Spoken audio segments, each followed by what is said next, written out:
Friday, the 17th of July, 1992. Amidst the chaos of the trading floor at Singapore's International Stock Exchange, one of the junior traders makes an expensive mistake. Instead of buying 20 futures contracts for a client, she sold them instead, costing Barings Bank nearly $40,000. To save her job, her boss, Nick Leeson, a young trader keen to make his mark, decides to hide the loss. He puts it in an obscure error account. That's account 88888. It's used by banks to solve small discrepancies in trades. It's a dangerous move, and it should have been picked up by the central office immediately, but when nobody from Barings notices, he gains confidence, convinced he can win back the loss and get the team out of trouble. I'm operating in the belief that I can get it back. You know, maybe it goes back to the confidence thing. I don't know.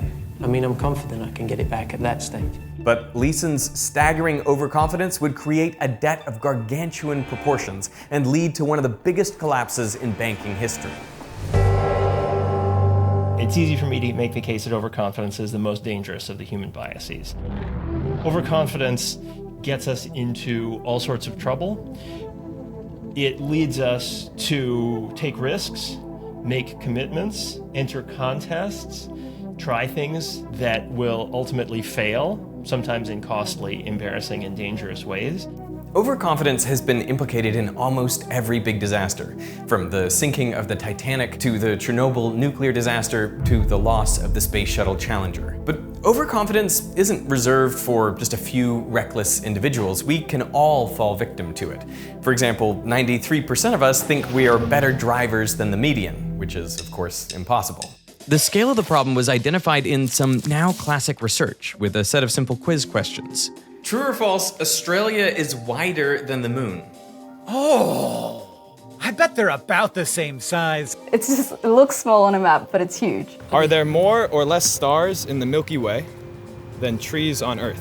More stars. More stars. 1 teaspoon of pure olive oil, about 4.5 grams, contains more chemical potential energy than an equivalent 4.5 gram amount of TNT. I'm gonna say true.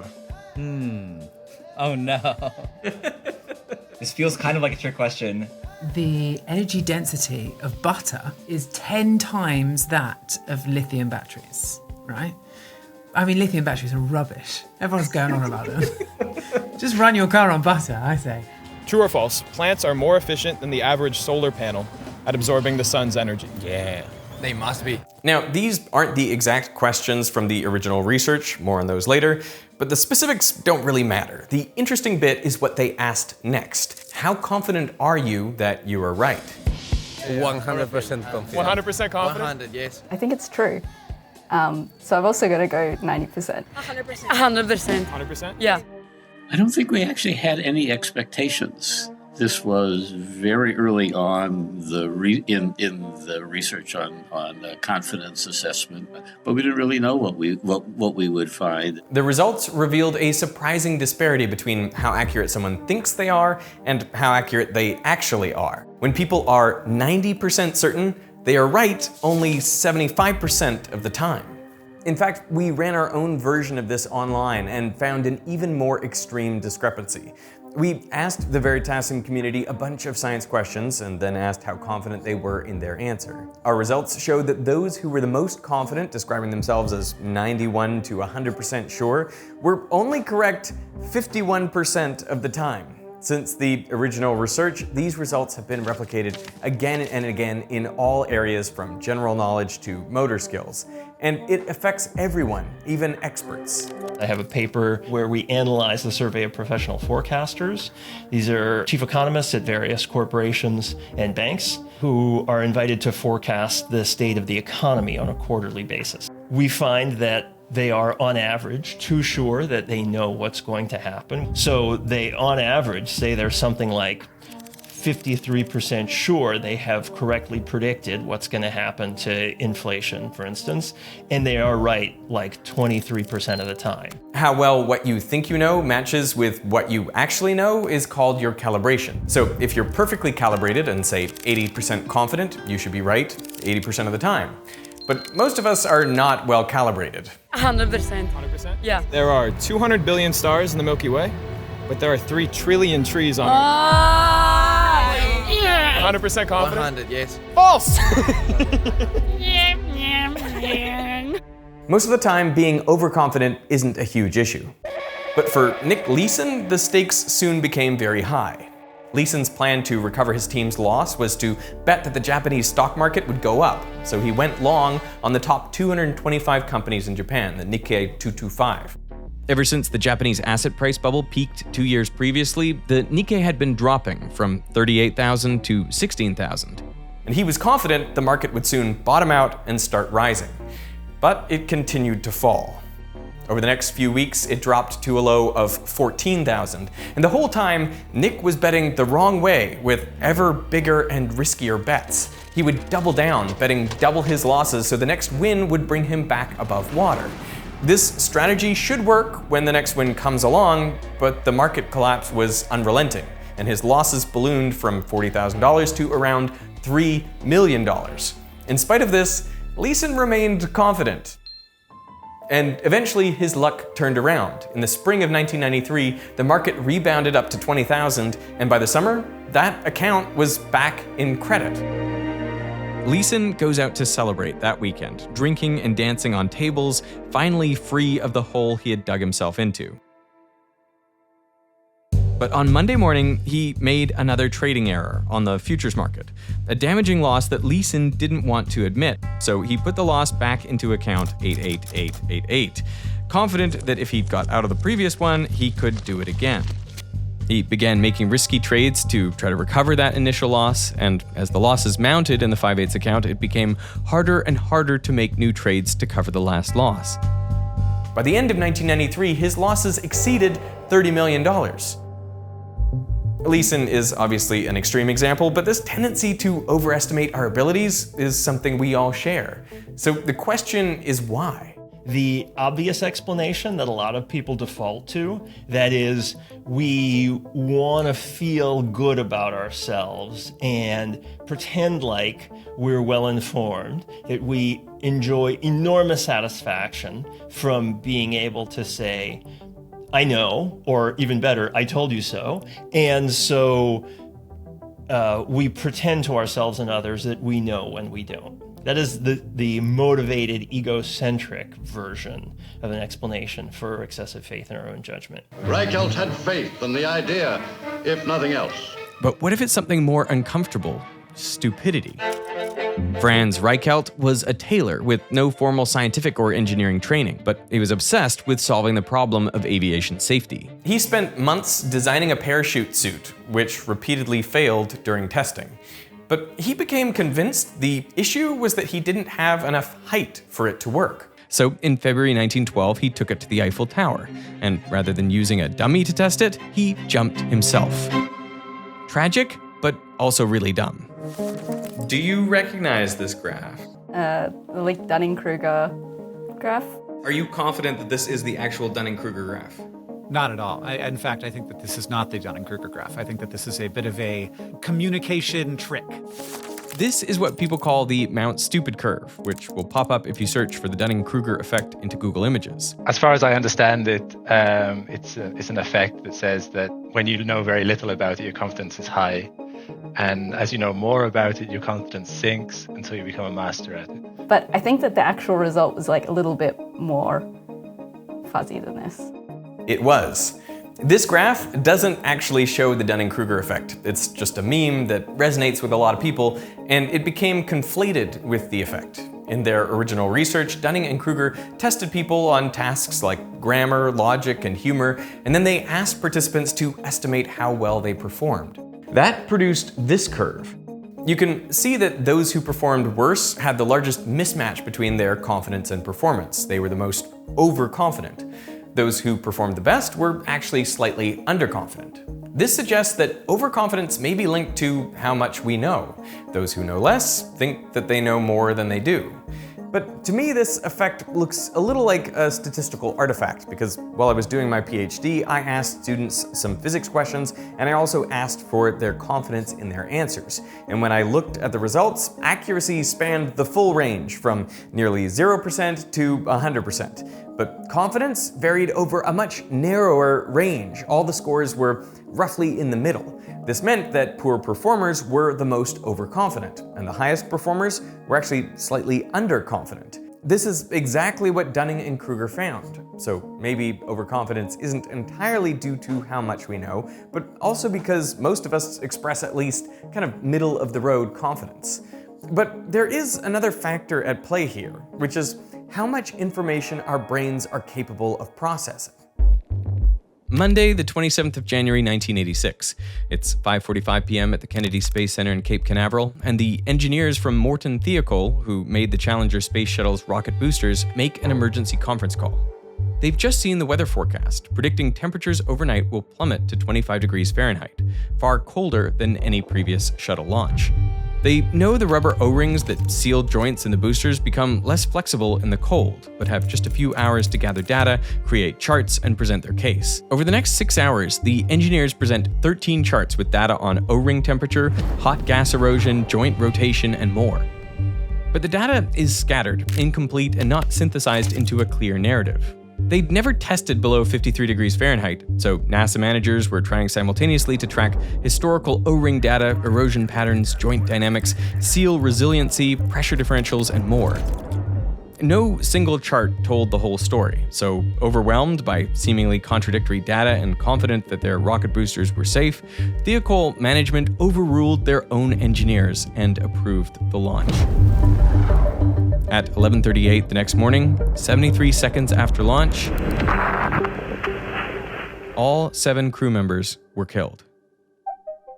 Calibrating your certainty requires thinking of all the ways that you could be wrong. And that's hard for finite, fallible agents like us if it means considering everything that we don't know. How many chunks of novel information you can hold in your head at one time is your short-term memory capacity. In 2008, Hansen, Juslin, and Winman investigated how short-term memory capacity was linked to accuracy and overconfidence. Participants were asked to give ranges for factual questions like the length of a river or the population of a city. People's ranges were consistently too narrow, which effectively meant they were being overconfident.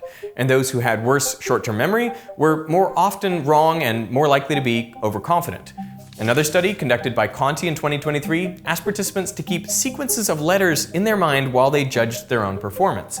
As the memory load increased, confidence estimates became less accurate, even for participants with higher working memory capacities. Together, these studies suggest that assessing your accuracy is a mentally taxing task. So overconfidence isn't necessarily about arrogance, it's your brain working at the limits of what it can track and hold. And because of this, your brain can start using shortcuts. Psychologist Daniel Kahneman describes these mental shortcuts as heuristics that together create systemic errors called cognitive biases. One shortcut we use a lot is substituting hard questions with easier related ones. Researchers have tested this by asking students how happy they were in their life and how many dates they'd had in the last month. Unsurprisingly, these 2 questions did not correlate. There's a lot more to happiness than matches on Tinder, at least for most people. However, if you switch it around and ask about their dates first, suddenly the correlation jumps to 0.66. Working out how happy you are in your life is a difficult question. You have to consider many things and balance them all out. So when you're primed with the information about your dating life, you're very likely to substitute that hard question, like how happy am I in my life, with how many dates have I recently had? Overconfidence from misprocessing information like this can be disastrous. So why are our brains wired this way? I mean, you might expect natural selection to have wiped out the confidently incorrect. But there is evidence that overconfidence can actually be advantageous. Overconfidence can massively improve your status. In a scientific version of The Apprentice, scientists in 2012 compared participants' own assessments of their skill with objective measures.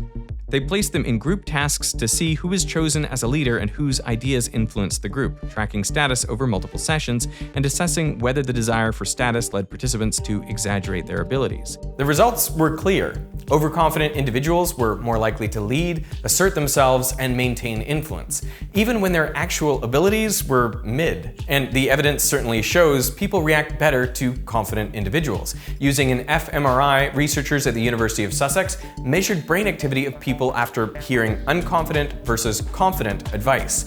Those who listened to the confident advice had increased activity in the ventromedial prefrontal cortex. That's a brain region associated with processing rewards and expected satisfaction. This means that human brains are biologically tuned to be influenced by confident individuals. We literally feel better when we hear confident people.